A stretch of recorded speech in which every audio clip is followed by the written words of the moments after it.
Okay, so just to make a wild assumption, my guess is that most of you, if not every one of you, are well aware of the events that occurred on United Airlines earlier this week. Clearly, they're out to do a lot more than simply beat the competition. And there are a lot of strong opinions on social media about what happened, and rightfully so. I just want to come at it from a little bit of a different perspective, from a business perspective, because I think, as shocking as the events were, there are some lessons we can draw from this. In any business, differentiation, empathy, which is critical to connect with what's relevant to your customers, and experiential-based solutions are primary areas of focus. And you get one of those things wrong, doesn't matter how tight you are operationally, you're gonna suffer in the results that you produce, or more than likely fail to produce. So let's talk about differentiation for a little bit. If we're honest, most of the industries we work in, most of the companies, not all, can't distinguish themselves from one another.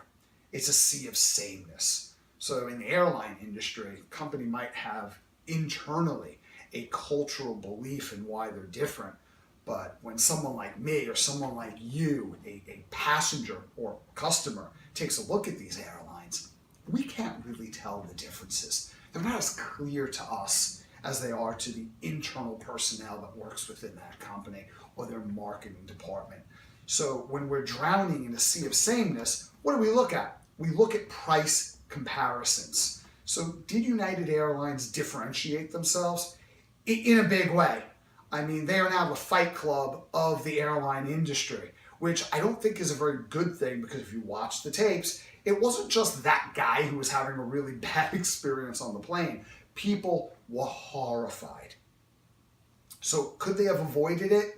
I think personally, absolutely. Did they know? Did they differentiate themselves? In a really bad way. And they took $1 billion hit in their stock value.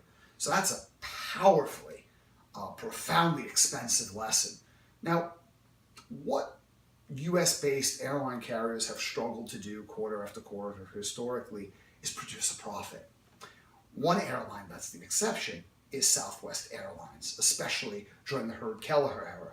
Now, why people were so loyal to Southwest Airlines wasn't because it was cheap transportation, and it wasn't because of the priority seating, if you know what I mean. It's because Southwest back then had a soul, and it had a personality, and they were hysterical to fly. They were a bit quirky, as a matter of fact, and that point of differentiation was human. If you cut it with a knife, it kind of bled a little bit. So I felt I can identify with an airline, which is not an easy thing to do. So let's take a look at second thing that you want to talk about, empathy. You know, I don't care what your policies say as a company. I don't care what's in the fine print or if it's my job to read it. When you are working in any organization, when you come home and you turn on the lights, those lights are paid for by the customer. When you go to sit down and you eat, that food for you and your family is paid for by the customer.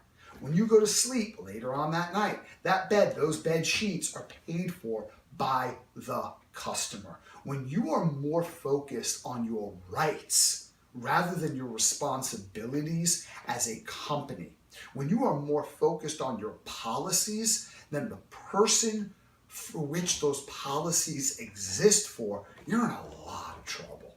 And I think United, if they would have just listened, what's the situation here? Because they tried to paint this guy as someone who's belligerent. Was he dramatic? Probably. Would I have been?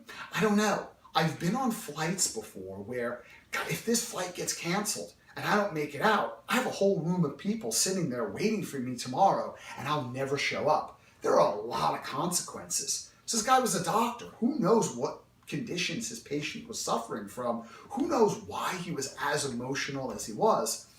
Was it ideal? No. But was it understandable? Yes. As a company, should I understand my perspective first and foremost, or should I have a preeminent sensitivity to first seek out an understanding of the people who pay for everything in my life and are completely credited with the existence of the organization. What do you think? And third, experiential solutions. You're not there to provide a service for people. Well, we provide a service in exchange for money. No, that's false. The definition of a service is a delivery of an intangible. Everybody does that. Most businesses are delivering intangibles. So if you provide services for money, guess what? You're a commodity. You provide, I provide. United doesn't get that what they provide are experiences and solutions. That guy didn't need a flight. He needed transport for something that was clear. I mean, he was willing to be dragged off a plane and injured in order to get to where he needed to go. Clearly, the solution he was paying for was critical. And if you don't listen, again, this all ties in together. If you don't have the empathy to listen to your customer and why their needs are more important than the needs of your 4 personnel. Now, it wasn't their fault. That's what I just want to state. It was management's fault. It was a cultural error. It wasn't a particular employee. I mean, when the employees got on the flight, they got booed. That must have been a horrible experience because I don't think they had a lot of flexibility, but their belief systems and their unwillingness to listen, their unwillingness to find an alternative solution, their unwillingness to do anything other than dig their heels in and bully someone to the point where they got injured because they're standing guardian of their own policies, all of those are cultural fatalities. And I think when we look at our business, we can have a lot of conversations about, how this person should have reacted. I don't think he was a threat to anyone's safety. I think that's bending logic until it basically breaks. And everybody could have probably handled themselves differently. But what results are you producing? Because a lot of people came out and said things on social media like, when a business tells you to do something, you just do it. Really? Do you have a business? Have you ever had a business? Is that the attitude that we take with people? How's that working?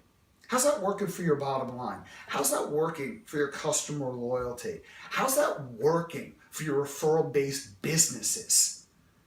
I think an obsession with nothing short of the customer is insanity. Because everything that we produce, every result is produced through the customer. You lose sight of the customer's needs. You lose sight of the customer's solutions. You lose sight of being able to empathetically put yourself in the position of the customer. What you're losing is not just the relationship. You're on your way to obsolescence and losing your entire organization. You've basically lost the plot.